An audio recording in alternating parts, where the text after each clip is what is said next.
যে ধরনের mob violence আমরা লেটলি দেখেছি, এটা তো আনফর্চুনেটলি আওয়ামী লীগের আমলেও আমরা দেখিনি। মানে ডেইলি স্টার প্রথম আলো জ্বালিয়ে দিয়েছে, হিন্দু একজনকে গাছ থেকে ঝুলিয়ে তারপর পুড়িয়ে ফেলেছে, মেরে ফেলেছে। মানে এই ধরনের মব ভায়োলেন্স, মানে আমি আপনাকে 1 বছর আগেরই কথা বলি, 2024-এ যখন ভারত থেকে একটা মিসইনফরমেশন ডিসইনফরমেশন ক্যাম্পেইন শুরু করলো যে বাংলাদেশে সংখ্যা লঘুদের উপরে আক্রমণ হচ্ছে ঢালাওভাবে, যেটা পুরোপুরি মিথ্যে ছিল এবং ভিত্তিহীন ছিল। এই ব্যাপারে কিন্তু আমরা সবাই ভূমিকা রেখেছি, ডিবাঙ্ক করতে পেরেছি, ফ্যাক্ট চেকিং অর্গানাইজেশনস গুলো ডিবাঙ্ক করেছে জিনিসটা। কিন্তু ফাস্ট ফরওয়ার্ড 1 বছর এখন কিন্তু আমি কি বলবো, আমার কিন্তু ওই এখন তো ডিবাঙ্ক করা ডিফিকাল্ট হয়ে যাবে। এটা তো সবার সামনে জিনিসটা হচ্ছে, আর তখন হয়নি কিন্তু এখন হচ্ছে। তো এখন তো আইন শৃঙ্খলার পরিস্থিতিটা আর একটু নিয়ন্ত্রণে আসার কথা ছিল।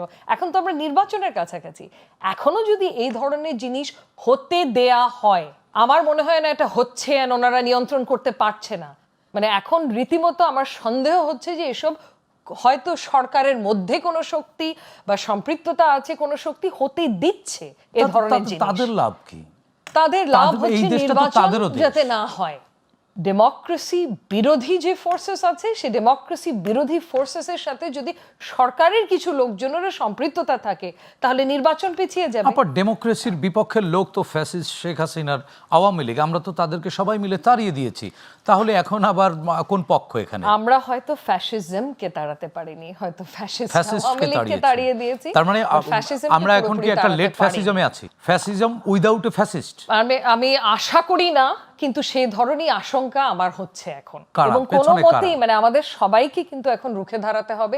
কোনো মতেই নির্বাচনকে কোনোভাবে পেছানো যাবে না। কিন্তু নির্বাচনকে যদি পেছায়, কনসিকুয়েন্সটা কি? আমরা রুখে দাঁড়াতে পারছি না কেন আপা? এখানে আমাদের সরকারের একটা বলিষ্ঠ ভূমিকা। আমার ধারণা সরকারে তো সবার সম্পৃক্ততা নেই এসব জিনিসের মধ্যে। তারা যদি তাদের দায়িত্বটা একটু সঠিকভাবে পালন করেন, তাহলে কিন্তু কিছু দূর হলেও এটা কন্ট্রোল করতে পারবো আমরা।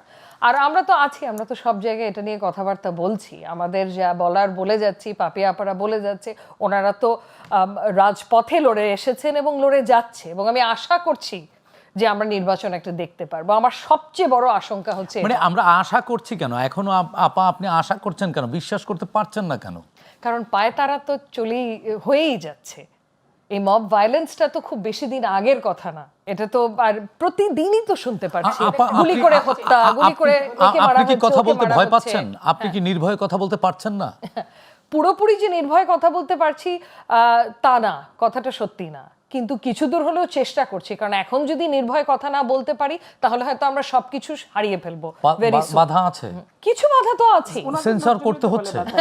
সেন্সর আমি চেষ্টা করি না করার, কিন্তু সেন্সর করার একটা প্রেশার তো থাকে অনেক দিক থেকে, আপনি তো বুঝতেই পারছেন জিনিসগুলো। কিন্তু এগেন সেই কথা ভেবে যদি আমরা কাজ করি, তাহলে তো সবার চুপ করে বসে থাকতে হবে। আপনিও আপনার কাজ করতে পারবেন না, আমিও আমার কাজ করতে পারবো না। সো বেশি দূর, মানে প্লাস অনলাইন হ্যারাসমেন্টের কথা তো আমি বাদই দিলাম, ওটা তো সবারই। অনলাইন আইসিটি অ্যাক্ট আছে, আইসিটি অ্যাক্ট শুধু অপরাধীদেরকে ধরা না, সাধারণ মানুষকে তো প্রোটেকশনের দায়িত্ব এই আইনের মধ্যে আছে। আপনি একজন আইনজীবী, আইনজ্ঞ, তো আমরা প্রোটেকশন কেন পাই না? আমাদের তো নিরাপত্তা দেওয়ার কথা অনলাইনে, যাতে আমরা হ্যারাসড না হই, সেই নিরাপত্তা নিশ্চিত করা দরকার। সেই ক্ষেত্রে ব্যর্থ হচ্ছে কেন? জি, আইসিটি সংক্রান্ত বেশ কয়েকটা অধ্যাদেশ কিন্তু জারি করা হয়েছে কয়েক মাস আগেই। এগুলো পুরোপুরি খতিয়ে দেখার সুযোগ আমার হয়নি। আমি যতদূর শুনতে পেরেছি যে আগের যে আইনি অবকাঠামোটা ছিল তার থেকে আরো বলিষ্ঠ এটা। কিন্তু হ্যাভিং সেড দ্যাট, এই অনলাইন হ্যারাসমেন্ট, বিশেষ করে যারা ধরেন নারী নেত্রীরা রাজনৈতিক দলের, বা যারা পলিটিক্যাল অ্যাক্টিভিস্ট, বা ধরেন যারা জনস্বার্থমূলক মামলা করে, আমার মতো আইনজীবী, আমরা কিন্তু অহরহ প্রতিনিয়ত ফেস করছি, বিশেষ করে কিছু দলের বট বাহিনীর আক্রমণ ডেইলি বেসিসে আমার যেটা ফেস করতে হচ্ছে। আর একটু প্রশ্ন করি, সেটি হচ্ছে আইন তো হচ্ছে জনগণকে সুরক্ষা দেওয়ার জন্য, তাহলে সুরক্ষা কি পাচ্ছেন? আপনি একজন আইনজীবী, একজন ব্যারিস্টার, আপনি যদি আইনজীবী হয়ে আপনি ভীতু থাকেন, তাহলে সাধারণ মানুষ যাবেটা কোথায়? আইনজীবী হয়ে ভীতু যে থাকছি তা না, কারণ আক্রমণ কিছুটা আত্মসম্মান নিয়ে ভয় থাকতে হয়। সেই ধরনের চামড়া অনেক আগেই মোটা হয়ে গেছে। আত্মসম্মানের ভয়টা হয়তো চলে গেছে, কারণ আমার আত্মসম্মান তো বটবাহিনীর হাতে না যে তারা কিছু বললেই আমার সম্মান চলে যাবে। কিন্তু আইন যেটা আছে, আইনের প্রয়োগটা কিন্তু এখনো হচ্ছে না। এটা খুব সহজ বিষয়ও না। সাইবার হ্যারাসমেন্টটা কন্টেইন করা খুব সহজ বিষয় না তাহলে আইন কোনো করলাম রাষ্ট্রের কেন জন্য, আমরা? কিন্তু আইন শৃঙ্খলাটা নিয়ন্ত্রণ করা এই অন্তর্বর্তীকালীন সরকারের প্রথম দায়িত্ব হওয়ার কথা ছিল, যেটা ওনারা করতে পুরোপুরি ব্যর্থ।